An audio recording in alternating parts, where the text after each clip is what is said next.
Good afternoon.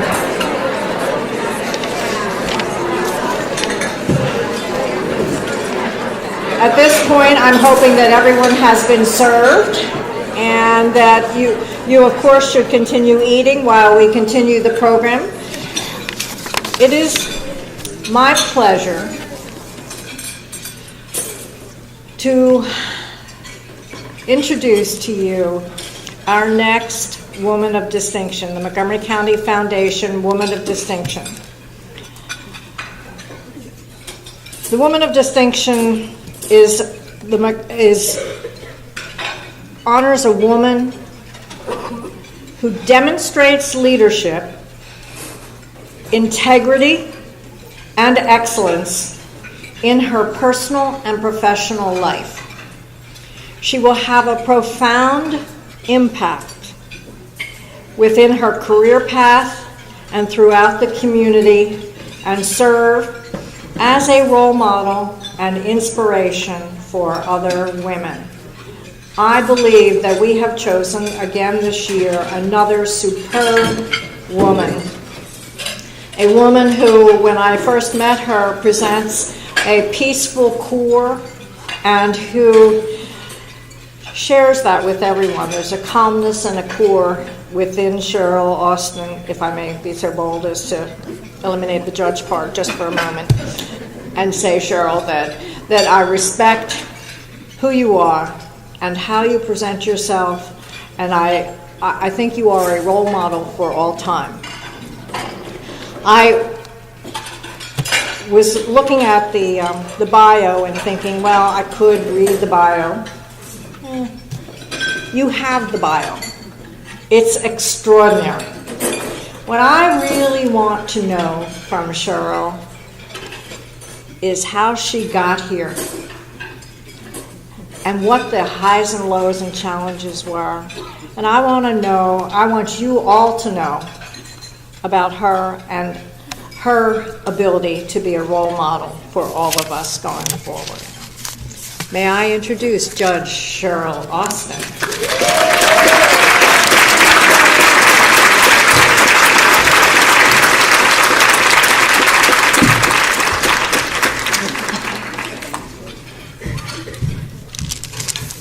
Thank you very much, Virginia.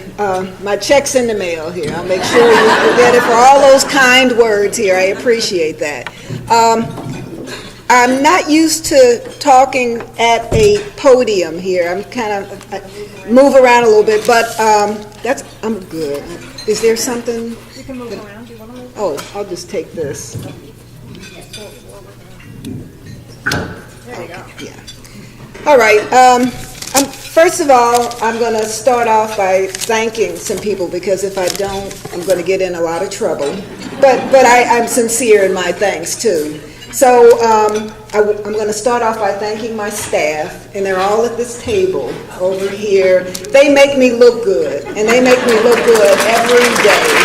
So I'm so grateful for all that they do.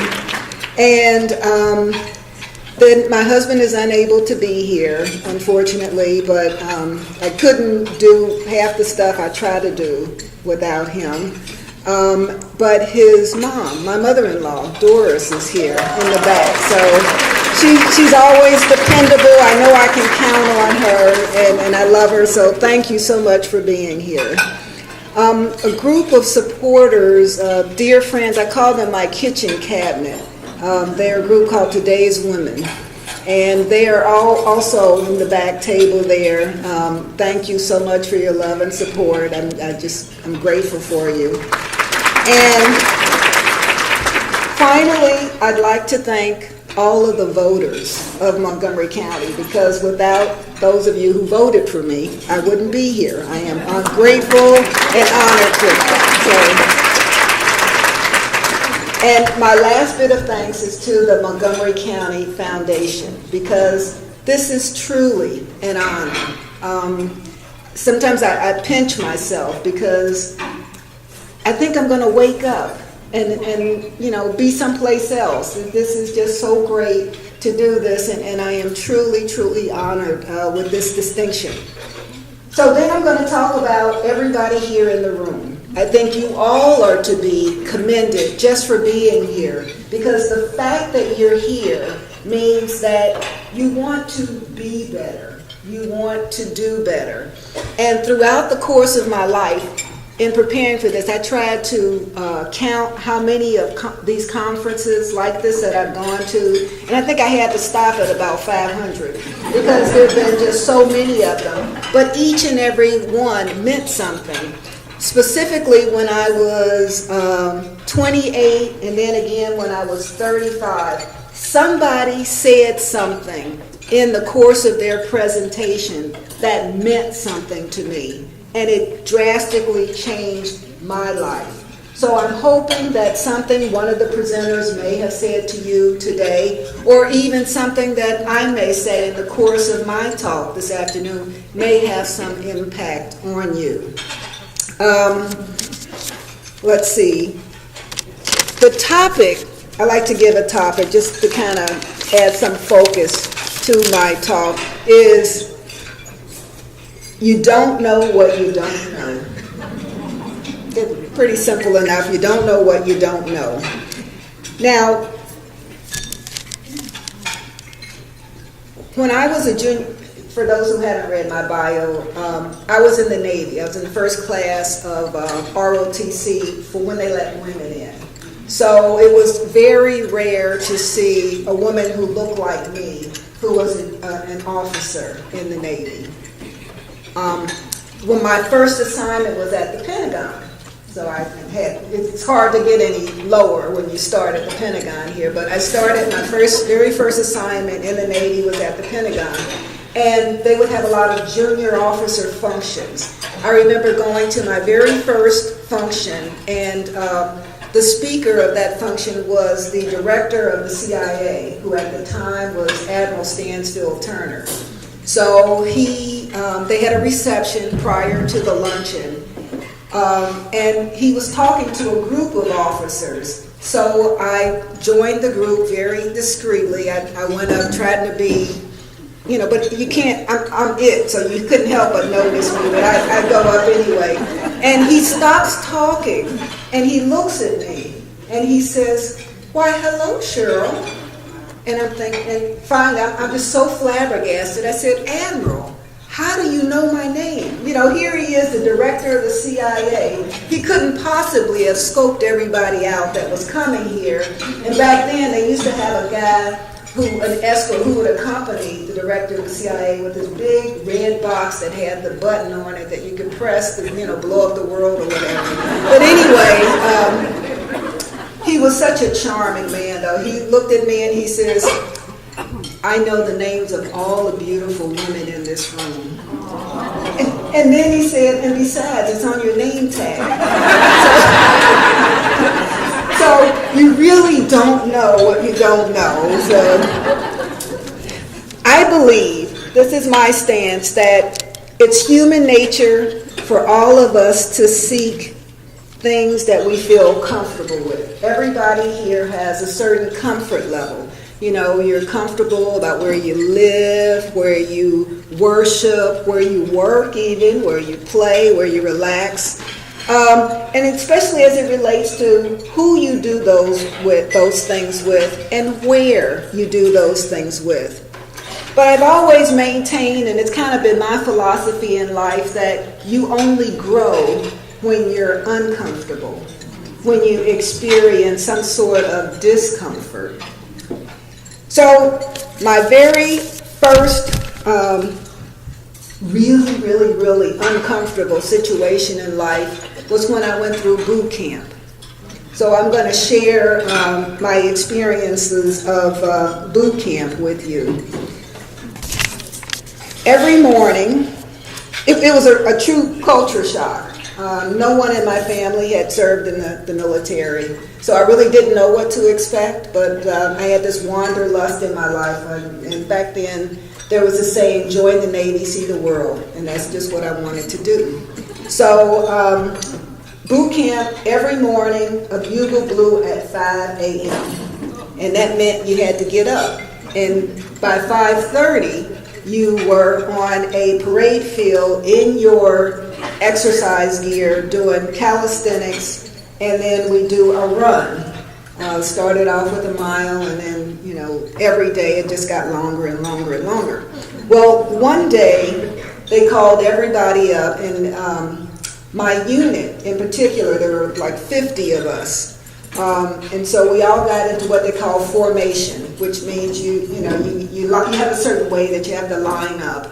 And then they just started marching us. And we marched down to this building that was a Kwanzaa hut. We'd never been to this building before. So we go into this building, and there's a huge swimming pool. And in the swimming, in addition, there were just these huge, we call them ladders in the Navy, but diving boards. But what I say, it's like 10 feet or something. But everybody was expected to climb up the ladder and jump into the pool.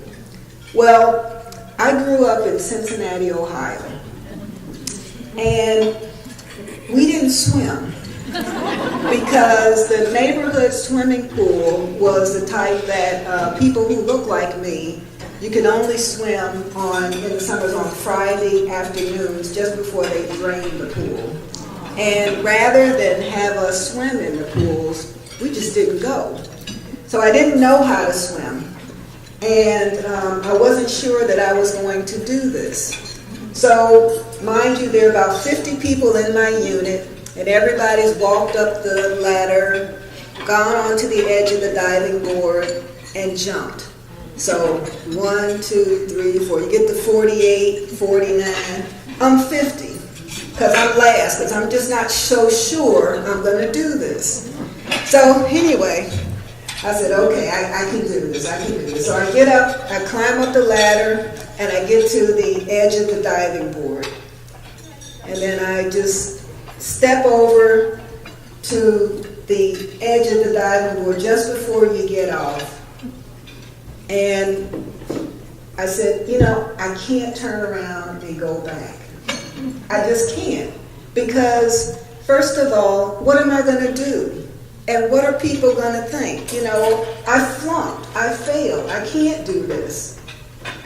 So before I knew it, I don't know what happened, but one of my feet must have slipped or something, but the next thing I know, I'm falling. And and it seemed like it took an hour. But during the course of that hour, I said goodbye to my parents, to my siblings, to everybody. It just is like, well, this is it. This is it. So I hit the water, and I really don't remember. Seriously, I don't remember what happened after that. But I do know one thing. I didn't die.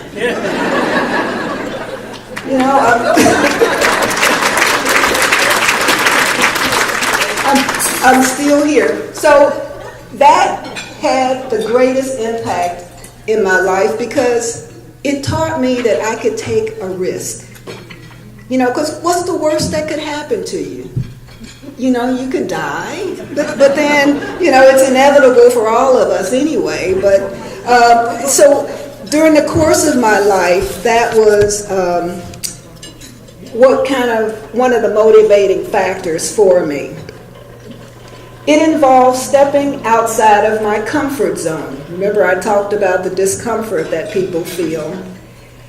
So we've all tried things that we felt uncomfortable with. And generally, when you try something new, you know within a short period of time that this is not going to work, or either, I think I like this. I think I like this. Now, mind you, I told you I'm from Cincinnati, Ohio. And when I was in the Navy, one of my friends suggested that we go skiing. So I go, and they give, allegedly, when you rent your skis, they give you a skiing lesson. So my friend is a very avid skier, so he's off, and he's, bye Cheryl, I'll see you later. And I got my skis, and I'm taking my lesson. Well, the lesson consists of how to put on your skis. And that's it. So then I said, okay, so what's next? And then they take us to the stair, to this lift, I don't know what it's called, but the chairs. And so I get on the chair, and it goes up, up, up, up, and everybody's falling out of their chairs. You know, like, what's up with this? You know, just and then they're skiing down. I said, I'm not doing this. I mean, I jumped off of the diving edge, but the skiing is a little bit different here because I don't know these people and can't trust them. So anyway, they had to stop the lift, which I understand later is something that they don't usually do. But they stopped the lift, and the guy running the lift ordered me to get off. So then I got off, and I did land, and then I promptly fell down. But the lesson didn't include how to get up, and it didn't include how to take the skis off. So I spent about the next half hour in the cold trying to get these skis off my feet and just getting the heck out of there. So that told me that skiing was not for me. You know, I'd been there, done that, tried that. It just was not a good fit. Some things, however, do click. For example, at the age of 35, I thought, I want to go to law school. And so the back of my mind, something said, wow, sure, you're going to be 40 by the time you finish law school. And I thought, well, you know, God willing, I'll be 40 anyway. So I might as well have a law degree when I do this. So I didn't have any money. So I found a law school that would take me, and I went to law school at night. And I'm glad I did, because another philosophy that I have in my life is I never want to wonder, what if? You know, I don't want to be thinking 10, 15, 20 years from now, what if? So now I know. Sometimes I regret, but you know, at least now I know. So, and with law school, though, I just love the law. Law to me is like mental gymnastics. The dealing with these abstract concepts is just really mind-boggling. But more importantly, the law to me is like the rules of our society. It's like playing a game. How can you play the game or even enjoy the game if you don't know the rules? You know, I used to look at football and think, this doesn't make any sense. I still feel the same way about basketball. I mean, I don't know what they're doing. So you can't really enjoy it, and I can't begin to play it. But if you see something in your life, you know, politics, government, whatever, it's all rule-bound. We have rules, they call them statutes in the law, and it really helps to know exactly what it is. Now, I'm not advocating that everybody go to law school, because I think we got too many lawyers, but they're out there, and they are essentially how we live our lives. What is your chosen area? Each of us in this room has something that we're very passionate about. We have something that just clicks. You know it because you look forward to it. It's something that you really want to do. The one piece of advice I'm going to give you related to that is, if you find that thing, find your passion, make sure you know the rules. Because once you know the rules, that's going to be key to the success in whatever you endeavor. So the last thing that I wanted to talk about was when I was in elementary school, I was a part of the choir. I won't do that to any of you here today, but we were taught a song, and I'm not going to try to sing it or anything. I'll just say the first stanza here. It went, no man is an island, and no man stands alone. At the age of 8, I was really too young to appreciate those words. But essentially, what it means is that we all need each other. You know, nobody can do anything hardly by themselves. Right now there's this rage of the superheroes with the superhero movies and the Wonder Woman, and it's all Hollywood fiction with the cape and tights. But if you are truly to be successful, you need help. As a judge in Pennsylvania, all judges are elected. So many of you know that I ran for judge twice. The first time I ran was in 2009, and I lost. So admittedly, I didn't know what I was doing. You know, it was like a door that had opened, and I was fortunate enough to have the opportunity to even run. I didn't have any money. I didn't have the family name. I didn't have the backing of a political machine. I just had the desire and the willingness to try to do it. But I lost.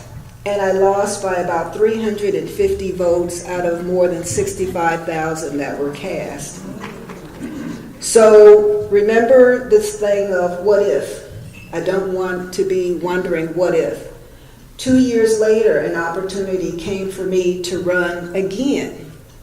And essentially, I was in the same scenario. I didn't have any more money 2 years later. My name hadn't gotten any bigger 2 years later, and still I didn't have a big political machine behind me 2 years later. But what I did have the second time was experience, because I had done it before, and I knew what I needed, and what I really needed was help. I needed people.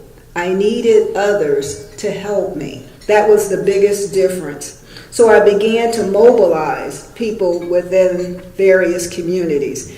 And I looked back. What groups had I belonged to? What groups had I helped? Who had I helped? You know, this was almost like the time for me to call in my chips. Not that you do things to be old chips, but I was, my churches, I knew a lot of the ministers, the women's groups I had participated in along the way. I even tapped into my daughter's schools, the parents, the soccer club moms, and, my husband's alumni association, the veterans organizations, and even Black Greeks. Have any Black Greeks here? All right, yeah, there we go. All right. So the goal then is to surround yourself with like-minded supporters of whatever those efforts are that you have. But you got to remember, while you're doing that, while people are helping you, you have to be a supporter too.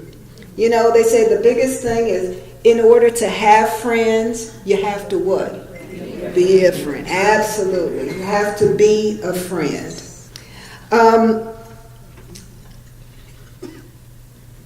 Writing this has been kind of therapeutic for me, because growing up, I didn't want to be a judge. I didn't even know what a judge was. And coming to Montgomery County, at the time I came to Montgomery County, there were no judges that looked like me. It wasn't something that was on my horizon. However, there was a judge who came up to me 7 years before I actually ran. And she said, Cheryl, you need to think about running for judge. And that kind of like planted the seed in my mind, and it gave me the vision that, maybe I can do that. And maybe it is possible. So I'm going to ask each and every one of you here to help somebody, mentor somebody, support somebody. You'll be surprised with what you don't know. Thank you very much.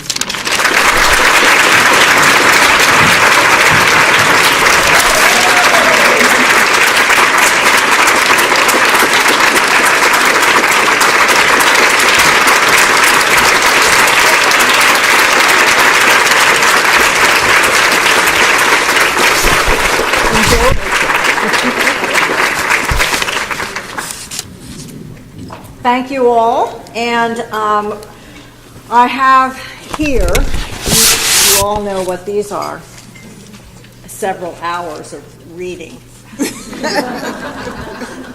But the county, Montgomery County, the commissioners signed a proclamation for you, and so I won't read it because they're all long. But the print is this big. Yeah, well, that would be the real reason I'm not reading it. But we have, I guess, 4 and 1 to be mailed. So we have from the commissioners of Montgomery County, Madeline Dean from the PA State Rep, Art Hayward, PA State Senator, Brendan Boyle, U.S. Representative, Patrick Toomey, U.S. Senator. And so those you're going to get one in the mail, but these are all for you, honoring the fact that I think we chose a well-deserving person to be our woman of distinction. Thank you.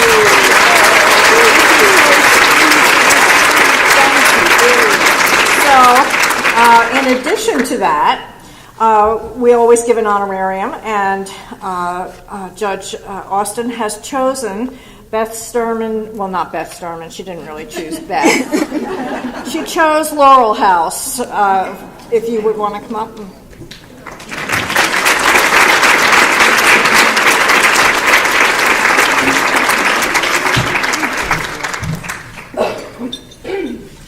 But this means a lot to me.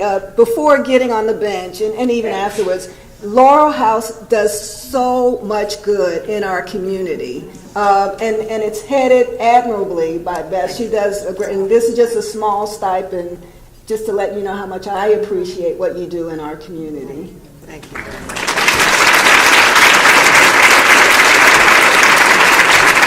And if we could thank Cheryl, Judge Austin again, I'm sorry, I stepped over the line and called you Cheryl again. That's my name. Here are these. And what we want to do is also remind everyone here that those evaluations at your table are very important, and your suggestions are very important.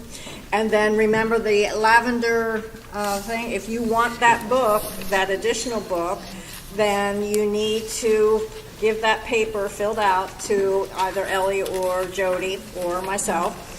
And you also will be receiving Lisa's book out in the lobby, and she will be signing autographs. Thank you for coming. This has been a wonderful day.